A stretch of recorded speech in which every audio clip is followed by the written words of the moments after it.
अक्सर लोग मुझसे पूछते हैं कि क्या सर ये आपका डॉग इम्पोर्ट है या आप इसके पेरेंट्स इम्पोर्ट है। मैं कह देता हूँ कि नहीं, ना तो इनके पेरेंट्स इम्पोर्ट है ना ये इम्पोर्ट है। हाँ, पपी की जो क्वालिटी है वो इस तरह की होती है कि अक्सर लोगों को डाउट हो जाता है। इवन जजेस भी पूछते हैं कि आपने कहाँ से इम्पोर्ट कराया है। तो मैं एक चीज़ बता दूँ कि जो ब्रीडर्स अपने ब्रीडिंग पर भरोसा करते हैं और जिनको नॉलेज होती है वो ऐसी चीज़ें प्रोड्यूस कर पाते हैं कि लोग अक्सर पूछ बैठते हैं कि ये आपने कहाँ से इंपोर्ट कराया है। हाय, मेरा नाम है परवेज़ और आप देख रहे हैं मेरा यूट्यूब चैनल। आप मेरी वेबसाइट्स भी विज़िट कर सकते हैं। मैंने अक्सर ऐसा देखा है कि YouTube के अंदर बहुत सारे लोग डॉग्स के बारे में बताते हैं और मुझे देखकर बड़ा ही आश्चर्य होता है कि बहुत सारे ऐसे लोग भी हैं जिन्होंने डॉग्स पाले भी नहीं हैं या फिर डॉग्स पाले भी हैं तो इतना ज़्यादा एक्सपीरियंस उनको नहीं है जिस बारे में वो बात करते हैं।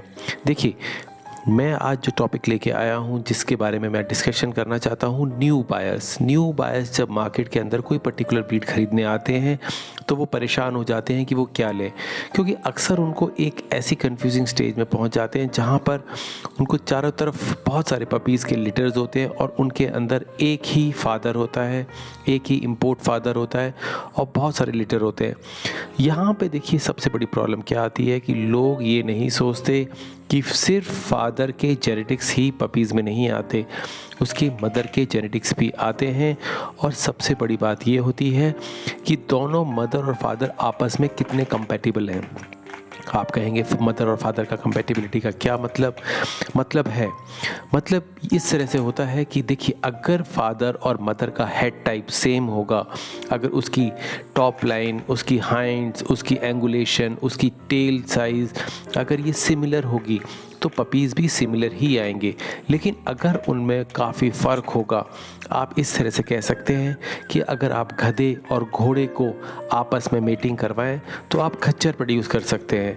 उस खच्चर की जो क्वालिटी है या तो वो घोड़े की तरफ थोड़ा ज़्यादा होगी या गधे की तरफ थोड़ी ज़्यादा होगी। मेरा एग्ज़ाम्पल देने का मतलब ये है कि जब क्वालिटी में बहुत ज़्यादा फ़र्क होता है तो आप सिर्फ घोड़े को देखकर बच्चों की क्वालिटी एसेस नहीं कर सकते। इसीलिए मैं कहता हूँ कि जब भी आप पपी लें, सबसे पहले क्वालिटी फ़ीमेल की देखें। फ़ीमेल की क्वालिटी देखने के बाद में फ़ीमेल की लाइन देखना भी बहुत ज़रूरी है। देखिए, कोई भी डॉग देखते हैं तो उसके देखने के दो नज़रिए होते हैं, एक उसका फेनोटाइप, दूसरा होता है उसका जेनोटाइप। फेनोटाइप का मतलब होता है फिज़िकल अपीयरेंस, जेनोटाइप का मतलब होता है उसका जेनेटिक मतलब वो पीछे से क्या क्वालिटीज़ लेके आ रहा है। अक्सर ऐसा देखा गया है कि बहुत सारे फीमेल्स बहुत अच्छी देखने में नहीं लगती लेकिन वो बहुत अच्छा प्रोड्यूस करती हैं। उनके पपीज़ शो के अंदर हमेशा धमाल मचाए रहते हैं। तो आपको क्या लगता है कि ये कोई मतलब ऐसा बाई चांस होता है? नहीं, ये जीन्स है, ये जेनेटिक्स है जो उसके पीछे से काम कर रही है। हो सकता है वो फिज़िकल अपीयरेंस में इतनी अच्छी ना हो सकता है कि शोज़ के अंदर वो बहुत ज़्यादा अच्छा परफॉर्म ना कर पाए, लेकिन उसके पीछे की जेनेटिक्स, उसके पीछे की हिस्ट्री बहुत स्ट्रांग होती है। इसीलिए जब भी पपीज़ खरीदें, फ़ीमेल को देखें, फ़ीमेल की लाइन को देखें, किस लाइन से आ रही है, उसके पेरेंट्स किस क्वालिटी के हैं, उसका फिज़िकल अपीयरेंस कैसा है, उसका जेनेटिक्स कैसा है। ये सब देखने के बाद ही आप मेल को देखें। मेल इंपोर्ट होना इस बात का कतई भी श्योरिटी नहीं है कि पपीज़ अच्छे होंगे। पपीज़ अच्छे होने के लिए पेरेंट्स का अच्छा होना ज़रूरी है और उनके पीछे जेनेटिक्स का होना बहुत ज़रूरी है। जो लोग सिर्फ ये सोच के पपीज़ ले लेते हैं कि ये इम्पोर्ट का बच्चा है या इम्पोर्ट इसकी मदर इम्पोर्ट की बच्ची है, तो वो बिल्कुल गलत है। ये ऐसी स्टेट है जहाँ पे लोग इतने ज़्यादा कंफ्यूज हो जाते हैं और वो उन लोगों से ले बैठते हैं जो लोग बहुत ही उसी क्वालिटी को बहुत ही सस्ते रेट में देने की कोशिश करते हैं। आप हमेशा याद रखिए, जो जेन्युइन ब्रीडर होगा वो अपने प्राइस कम नहीं करेगा। क्यों कम नहीं करेगा? क्योंकि जो उसके पैसे लगे हुए हैं, जितनी मेहनत लगी हुई है उस पपी को और उस लाइन को मेंटेन करने के लिए, वो बहुत ज़्यादा होती है।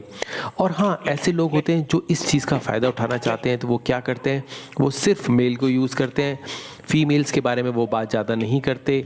वो आपको सिर्फ फ़ोटोज़ पे बात करते हैं, वो फिज़िकली जाके देखना और ये उसके लिए वो अलाउ नहीं करते। इस तरह से आप ना कहीं ऐसा ना हो कि ऐसे बच्चे ले बैठे हैं जिनकी क्वालिटी अच्छी ना हो पेपर्स में वो इंपोर्ट का बच्चा है, इससे क्या क्या मतलब है। एक चीज़ मैं आपको बता दूं, अगर डॉग अच्छा है और उसके पास पेपर्स नहीं है तो वो ज़्यादा अहमियत रखता है बनिस्बत डॉग अच्छा ना हो और उसके पेपर बहुत अच्छे हों, जिसके अंदर पेरेंट्स उसके इंपोर्ट हो।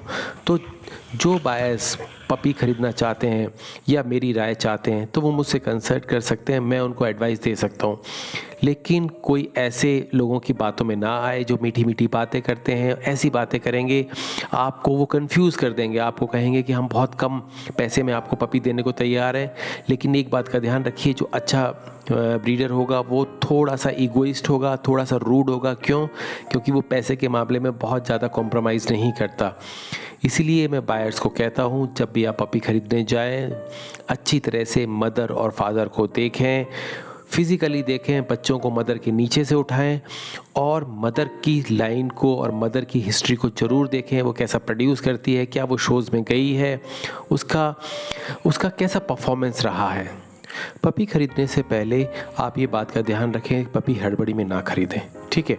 उसके बाद में आप पूरे मार्केट को, पूरे ब्रीडर्स कम्युनिटी को खंगालिए। उसके बाद में एक क्वेश्चन ज़रूर करिए कि क्या आपने पहले पपीज़ किसी को दिए हैं। अगर वो कहें कि हाँ हमने दिए हैं तो आप उनसे बात कीजिए और 1 या 2 पपी नहीं, कम से कम 4-5 पपीज़ की हिस्ट्री के बारे में पता कीजिए। उस ब्रीडर का अपने बायस के साथ में कैसा कॉन्टैक्ट है, क्या वो उससे फॉलोअप में रहते हैं या नहीं रहते, ये सब जानने के बाद ही उस ब्रीडर से पपीज़ खरीदिए।